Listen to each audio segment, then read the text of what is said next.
نماز پڑھنے کے لیے وضو کرنا ضروری ہے۔ وضو کو عام طور پر ایک مذہبی فریضے کے طور پر سمجھا جاتا ہے، لیکن حقیقتاً اس سے نہ صرف روحانی بلکہ بہت سے جسمانی فائدے حاصل ہوتے ہیں۔ وضو کرتے وقت جسم کے مختلف اعضاء کو دھویا جاتا ہے۔ آئیے وضو سے حاصل ہونے والے چند انوکھے فوائد پر نظر ڈالتے ہیں جو کہ جدید سائنسی مشاہدات کی بنیاد پر دیکھے گئے ہیں۔ وضو کرتے وقت جب ہم ہاتھ دھوتے ہیں تو ہمارے جسم کا اندرونی برقی نظام تیز ہو جاتا ہے اور برقی روح ہاتھوں میں سمٹ آتی ہے، جس سے ہمارے ہاتھ مضبوط بلکہ خوبصورت ہو جاتے ہیں۔ درست طریقے سے وضو کرنے پر آدمی کے ہاتھوں کی انگلیوں کے اندر ایسی لچک پیدا ہو جاتی ہے جس سے انسان کے اندر تخلیق کی صلاحیتوں کا کاغذ یا کینوس پر منتقل کرنے کی خفیہ صلاحیتیں پیدا ہو جاتی ہیں۔ کلی کرنا: ہاتھ دھونے کے بعد ہم کلی کرتے ہیں۔ کلی کرنے سے نہ صرف منہ کی صفائی ہوتی ہے بلکہ دانتوں کی بہت سی بیماریوں سے نجات ملتی ہے۔ جبڑے مضبوط ہوتے ہیں،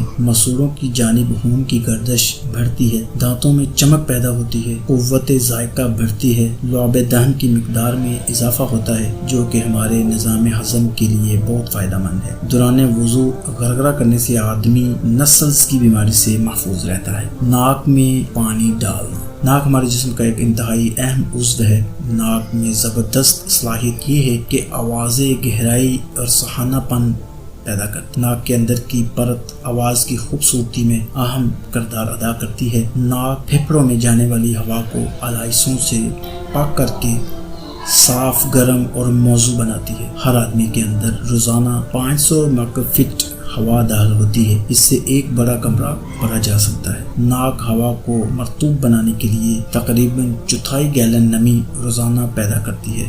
وضو کے دوران ناک میں پانی ڈالنے سے نہ صرف ناک نم ہو جاتی ہے بلکہ اس کی کارکردگی میں بھی اضافہ ہوتا ہے۔ یہ زیادہ تر بہتر طریقے سے ہوا کو صاف کر کے پھیپھڑوں کی جانب بھیجتی ہے، جس سے خون آکسیجن کی زیادہ مقدار جذب ہوتی ہے۔ یہ زیادہ آکسیجن والا خون جب جسم کی جانب گردش کرتا ہے تو تندرستی میں اضافہ ہوتا ہے۔ زیادہ آکسیجن ملنے پر دماغ بھی زیادہ بہتر طریقے سے اپنے افعال سر انجام دیتا ہے۔ چہرہ دھونا: وضو کے دوران چہرہ دھونے سے اس کی عضلات میں لچک پیدا ہوتی ہے، چہرے کی جلد نرم ہو جاتی ہے، گرد و غبار کی وجہ سے بن مسمات کھل جاتے ہیں، چہرہ بارونق پرکشش ہو جاتا ہے۔ چہرے کی جانب اگر دوران خون بڑھا ہوا ہو یا کم ہو تو وہ اعتدال پر آ جاتا ہے۔ چہرہ دھونے کے دوران جب پانی آنکھوں میں جاتا ہے تو اس سے آنکھوں کی صفائی ہو جاتی ہے، آنکھوں کے ڈیلے میں سفیدی اور پتلی میں چمک غالب آ جاتی ہے۔ چہرے پر ہاتھ پھیرنے سے دماغی سکون میں اضافہ ہوتا ہے۔ کوہنیوں تک ہاتھ دھونے سے براہ راست اثر سینے پر پڑتا ہے۔ انسان میں دوڑتی برقی روح سینے کی جانب ہو جاتا ہے، جس سے وہاں کے اعضاء کی کارکردگی میں اضافہ ہوتا ہے۔ اس عمل سے بازو کے عضلات بھی مضبوط ہوتے ہیں۔ مسح کرنے سے انسان کو بے شمار فوائد حاصل ہوتے ہیں۔ گرمیوں میں مسح کرنے سے گردن تو بخار کا خطرہ کم ہوتا ہے۔ مسح کرنے سے انسان کو ایک خاص توانائی حاصل ہوتی ہے جس کا تعلق ریڑھ کی ہڈی میں موجود